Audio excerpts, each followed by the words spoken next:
욥기 28장 본문으로 읽었던 성경을 다시 보겠습니다. 자, 욥 그 시대에, 족장 시대에 은과 금, 철과 동, 이 모든 것들을 얻는 방법을 알고 있었다는 것인데 28장을 읽어보면 아주 어려운 과정을 통해서 어떻게 은을 얻고 금을 얻고 철과 동을 얻을 수 있는지를 이야기를 하고 있습니다. 이게 얼핏 읽으면 어려워 보이는데 한마디로 광물을 채집하는 어려운 과정을 기록한 겁니다. 3절 사람이 흑암을 파하고 끝까지 궁과하여 음해와 유암 중에 광석을 구하되 사람 사는 곳에서 멀리 떠나 구멍을 깊이 뚫고 발이 땅에 닿지 않게 달려내리니 멀리 사람과 결절되고 흔들흔들 하느니라.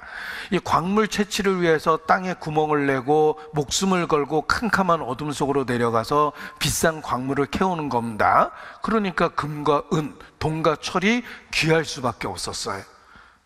이렇게 어려운 과정을 통해서 얻게 되는 금과 은, 광물질보다 훨씬 더 귀한 것이 있다. 그것이 지혜와 명철인데, 그 금과 은을 얻기 위해서는 그렇게 어려운 과정을 겪고 있는 인간이 그보다 더 귀한 지혜는, 명철은 어디서 어떻게 얻을 수 있겠는가, 이렇게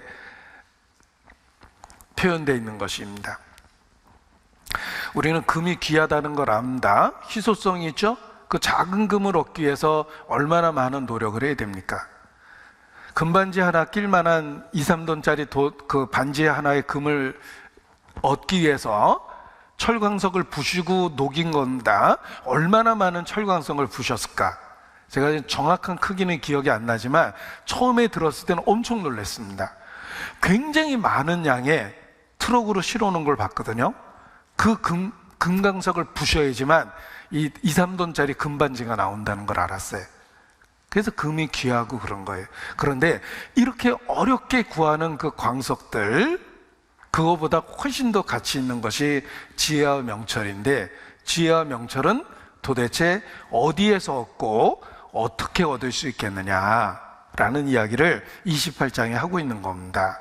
그래서 얼핏 읽으면은 무슨 말인지 잘 모르는데, 그 광물질을 얻는 어려운 과정을 이야기하고 있구나라는 걸 생각하고 읽으면 지혜와 명철을 그보다 더 가치 있는 것인데, 지혜와 명철은 어디서 얻고 어떻게 얻을 수 있을까라는 이야기를 하고 있는 거구나 라는 것을, 본문을 이해할 수 있게 됩니다. 고대인도 이 지식이 얼마나 소중한 줄 알았기 때문에 그 무엇보다 지식의 가치를 높이 쳐줬습니다. 우리가 얘기하는 소피스트, 그리스 철학자들, 그들은 당대에 그 영향력 있는 지식인들이었습니다. 당시 지식의 가치가 너무 귀해서, 예를 들면 유명한 철학자의 제자가 되기 위해서 수업료를 지불해야 되는데 가난한 사람은 엄두도 못 냈답니다. 우리 미국 유학 보내려면 웬만큼 살아서는 엄두도 못 냅니다. 그 당시에 그 학자들의 제자가 되기 위해서 지불해야 될 수업료가 엄청났습니다. 도대체 얼마나 엄청났는지 찾아보니까 배 한 채 값이래요. 당시에는 집으로 가격을 따진 게 아니라 이동수단이었던 배를 갖고 가격을 매겼는데 배 한 채 값이랍니다. 배 한 채 값은 자동차 값보다 훨씬 더 귀한 겁니다. 집보다 훨씬 더 귀한 거예요. 그런데 그 유명한 철학자들의 제자가 되기 위해서는 수업료가 배 한 채 값이다. 그만큼 지식이 소중했다는 겁니다. 소크라테스도 당대 유명했습니다. 소크라테스는 인간의 무지를 알아야 된다고 가르쳤습니다. 나는 아무것도 알지 못한다. 그것을 너희는 알아야 된다, 이렇게 가르쳤기 때문에 소크라테스는 수업료를 안 받았답니다. 그래서 제자들이 많았던 거예요. 왜 소크라테스 부인이 악처가 됐는지 이제 깨달아지죠. 당대 일타 강사였던 소크라테스가 수업료를 안 받은 거예요. 처음에 결혼했을 때 신났을 겁니다. 시집 잘 갔다고 소문이 났겠죠? 당대 최고의 일타 강사입니다. 근데 막상 시집 와 보니까 소크라테스가 수업료를 안 받았어요. 다른 동료 철학자들은 잘 나갔는데 이놈의 영감탱이가 영향력만 있지 돈은 못 벌어옵니다. 당대 최고의 악처가 됐어요. 자, 당시에 지식이 그렇게 가치 있다라는 걸 사람들은 알았습니다. 하물며 지식보다, 단순한 지식, 부분적인 지식보다 훨씬 더 가치 있는 게 지혜와 명철입니다. 그것의 가치는 어떠하겠느냐? 그런 금과 은과는 비교할 수도 없는 거다. 이렇게 가치 있는 그 지혜와 명철을 어디서 얻겠느냐? 우리가 물고기를 주는 거하고 물고기를 잡는 법을 가르쳐 주는 거하고 다르다 그러죠. 단순히 물건 하나를 사주는 거하고 물건을 만들 수 있는 공장을 물려주는 거하고는 전혀 비교할 수도 없습니다. 단순한 지식을 얻는 게 아니라 지혜와 명철은 그 모든 지식을 얻을 수 있는 근본적인 방법입니다. 그러니까 얼마나 가치가 있겠어요. 이렇게 소중한 지혜를 어디서 얻고 명철은 어디서 얻겠느냐? 결국은 만물의 근원이신 하나님께 얻는 것이다 라는 이야기를 욥기 28장에 하고 있는 겁니다. 그래서 23절, 하나님이 그 길을 깨달으시며 있는 곳을 아시나니, 만물의 근원인 하나님만이 가장 가치 있는 지혜와 명철이 있는 곳을 아시고 그분만이 주실 수 있는 거다. 모든 지혜와 명철의 근원은 하나님과 관련되어 있는 거다라는 이야기를 욥기 28장에 하고 있는 겁니다. 그리고 결론적인 28절에 주를 경외함이 지혜요. 주를 경외하고 그 결과적으로 악을 떠나게 됩니다. 그것이 명철이다. 최고의 지혜와 명철은 곧 하나님과 관계된 것이다 라는 이야기를 하고 있는 것입니다. 그래서 우리로 하여금 은이 가치 있고 금이 가치 있고 있다는 걸 잘 압니다. 그보다 훨씬 더 귀한 것이 지혜와 명철인데 그 지혜와 명철은 하나님만이 주실 수 있는 것이다 라는 이야기를 이 본문이 하고 있는 것입니다. 잠언 2장입니다. 잠언 2장.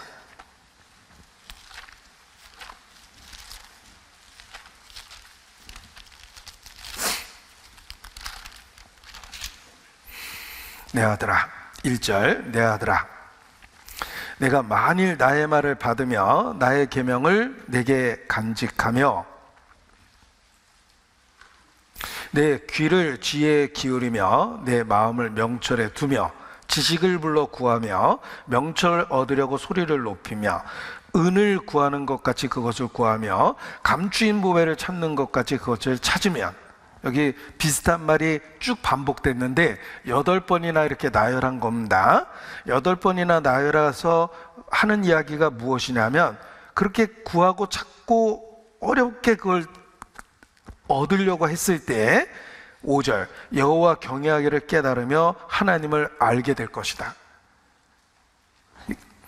1절부터 쭉 읽어보면 8가지나 조건이 있어요. 그 8가지 그 조건처럼 간절하게 그것을 구하고 찾고 얻으려고 했을 때 마침내 여호와 경외하기를 깨달으며 하나님을 알게 될 것이다, 이렇게 말씀하시는 거예요. 최고의 지혜는 하나님과 관련되어 있고 하나님 자신입니다. 구하고 찾고 두드리고 그 결과가 무엇인가? 최고의 진리를 알게 될 거다. 여호와를 알게 됩니다. 여호와를 알게 되고 그의 경외해야 될 절대적 이유를 깨닫게 되는 겁니다. 성경에서 말하는 최고의 지혜와 명철은 결국은 하나님 자신이며 그것을 얻기 위해서 하나님께 구하는 것입니다. 솔로몬이 왜 복을 받았습니까? 그는 마땅히 구할 것을 하나님께 구했습니다. 솔로몬은 지혜를 구했어요. 그것이 하나님 마음에 맞았습니다.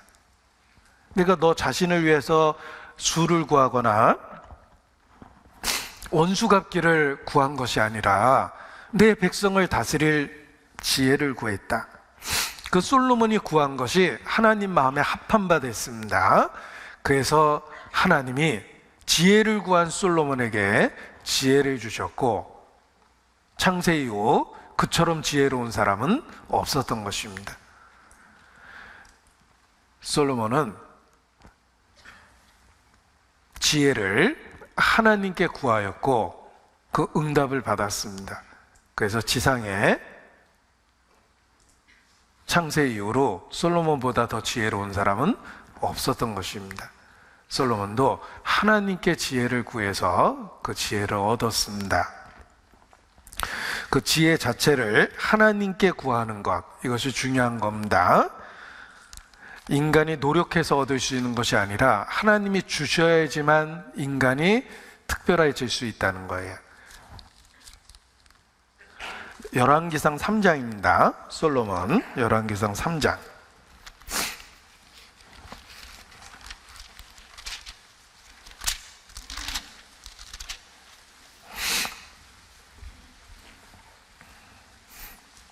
(7절) 1000번제를 드린 이후에 하나님께서 솔로몬에게 무엇이든지 구하라고 하셨습니다. 7절, 나의 하나님 여호와여, 주께서 종의 아비 다윗을 대신하여 왕이 되게 하셨사오나 종은 작은 아이라 출입할 줄 알지 못하고 주의 빼신 백성 가운데 있나이다.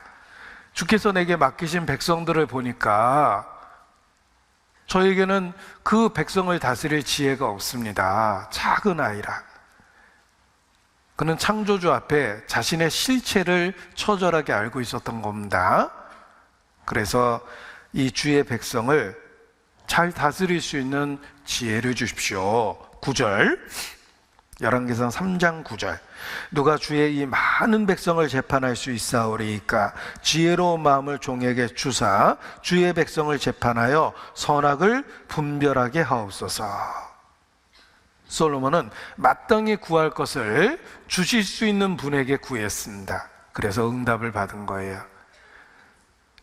지혜는 하나님께 구해야 되고 지혜는 하나님 자신의 것이며 하나님 자신이십니다. 너희 중에 혹 지혜가 부족하다고 생각하거든 구히 주시고 꾸짖지 아니하시는 하나님께 구하라. 너희가 얻지 못하면 구하지 아니한 연고다 라고 말씀하십니다. 우리는 지혜가 필요합니다. 내 자신을 위해서 지혜가 필요합니다. 내가 혹 가룟 유다 같은 잘못된 선택을 하지 않기 위해서 나에게 지혜가 필요합니다. 내가 데마처럼 혹 노년의 동역자에게 상처를 주고 바울을 떠날까 봐 내게 지혜가 필요합니다. 우리 모두에게 지혜가 필요합니다. 내가 누군가에게 상처 주고 있으면서 그것조차도 스스로 알지 못하는 어리석음 속에 있을까 봐 우리에게는 지혜가 필요해요. 주여 내게 지혜를 주소서. 지혜가 부족하다고 생각하거든. 지금 손 들었죠? 저요. 예. 하나님께 구해야 됩니다. 하나님 후히 주시고 꾸짖지 아니하십니다. 하나님이 주시지 않으면 우리가 죄로 아무것도 아니라는 걸 하나님 자신이 아시기 때문에 그렇습니다. 나를 떠나서 너희가 아무것도 할 수 없느니라. 그게 우리 실체입니다. 존재조차도 없었던 그게 우리 실체예요. 핏덩어리로 태어나서 발버둥 치던 우리, 엎어놓으면 엎어놓은 상태 그대로 있을 수밖에 없었죠. 뒤집기 하나 제대로 못했습니다. 그게 원래 우리 실체예요. 우리 실체를 깨닫고 구히 주시고 꾸짖지 아니하시는 지혜를 매일의 삶 속에서 구해야 됩니다. 하나님께서 그 지혜를 주십니다. 하나님만이 지혜를 주시며 하나님이 그 지혜 자체이기 때문에 그렇습니다. 예수님은 진리를 가르쳐 주겠다가 아니라 내가 진리다 라고 선언하셨죠. 하나님은 지혜, 명철 그 자체예요. 그래서 하나님께 구할 때 하나님께서 주실 수 있는 것입니다. 잠언 1장 7절입니다. 잠언 1장 7절.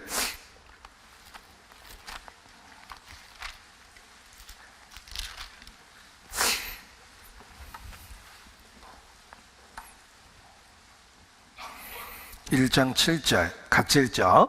여호와를 경외하는 것이 지식의 근본이거늘 미련한 자는 지혜와 훈계를 멸시하느니라. 여호와를 경외하는 것 그 자체가 지식의 근본이에요. 지혜, 지식, 명철 같은 의미의 표현을 여러 단어로 표현한 것뿐입니다. 잠언 9장 10절, 잠언 9장 10절.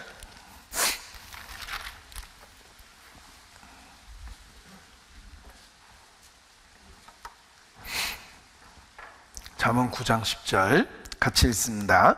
여호와를 경외하는 것이 지혜의 근본이요 거룩하신 자를 아는 것이 명철이니라. 우리에게 금보다 더 소중한 지혜와 명철이 필요한데 하나님 자신이 지혜와 명철이며 모든 지식의 보고입니다. 여호와를 경외하는 것, 이것이 지식의 근본이다. 여호와를 경외하는 것, 이것이 지혜의 근본이며 거룩하신 자를 아는 것, 이것이 명철이다. 인간의 존재의 목적은 매일의 삶 속에서 우리가 매일 도대체 왜 살아야만 합니까? 하나님을 알아가는 과정이에요. 우리가 이미 믿고 있는 그 하나님을 점점 더 알아가고 이해하고 깨닫고 체험하고 만져보고 경험하는 것, 이것이 인생의 존재의 목적입니다. 어린 시절 매일의 삶이 흥미로웠습니다. 내가 살고 있는 집만 돌아다녀도 여기저기 찾아볼 때도 많고 신기로운 게 많았습니다. 그래서 자기 집을 다 수색하고 이해하고 탐방하는 데도 꽤 오랜 시간이 걸렸어요. 제가 엄청난 부잣집에서 태어난 건 아닙니다. 집이 커서가 아니라 내가 너무 작아서였겠죠. 그리고 성장하면서 내가 자란 동네를 탐험하고 돌아다니는 게 또 굉장한 즐거움이었습니다. 그리고 더 성장하면서 내가 살고 있는 지역을 더 넓게 알게 됐고, 더 성장하면서 내가 살고 있는 이 나라, 더 성장하면서 내가 존재하는 이 지구, 여러 곳을 가볼 수 있는 기회가 생겼습니다. 그리고 아직도 내가 살고 있는 이 지구에 내가 가본 것은 0.0001%도 안 될 겁니다. 하나님에 대해서 그렇습니다. 우리는 이미 하나님을 알고 믿고 그 안에 있지만 우리의 매일의 존재 속에서 그 하나님을 이해하고 경험하는 폭이 넓어지기 시작하는 거예요. 내 일생을 다 투자해도 모를 것이며 영혼 속에 들어가서 탐구한다 하더라도 끝까지 다 알지 못할 겁니다. 그런데 매일의 삶에서 우리가 존재하는 목적이 그와 같다는 것입니다. 하나님을 알아가는 것, 이것이 인간의 존재의 목적입니다. 하나님은 지혜와 지식과 명철이라고 일컬어지는 그 자체이며 보고이기 때문에 그렇습니다. 하나님이 사람을 지으신 목적이 무엇입니까? 바울이 아덴 사람에게 말합니다. 인류의 모든 족속을 한 혈통으로 지으시고 거주의 경계를 하하셨으니 이는 사람으로 혹 하나님을 더듬어 찾아 발견케 하려 하심이로되 그는 우리 각 사람에게서 멀리 떠나 계시지 아니하도다. 우리가 그를 힘입어 살며 기동하며 있느니라. 이게 인간의 존재의 목적입니다. 하나님을 혹 더듬어 찾아 발견케 하려 하심이로되, 단 한 번이 아닙니다.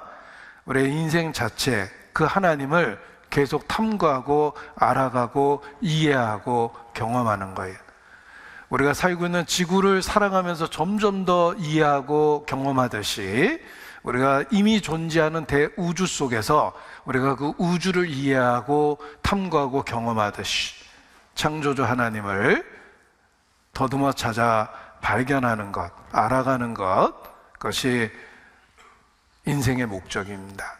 그리고 그 하나님께서는 자기를 찾는 자에게 상 주십니다.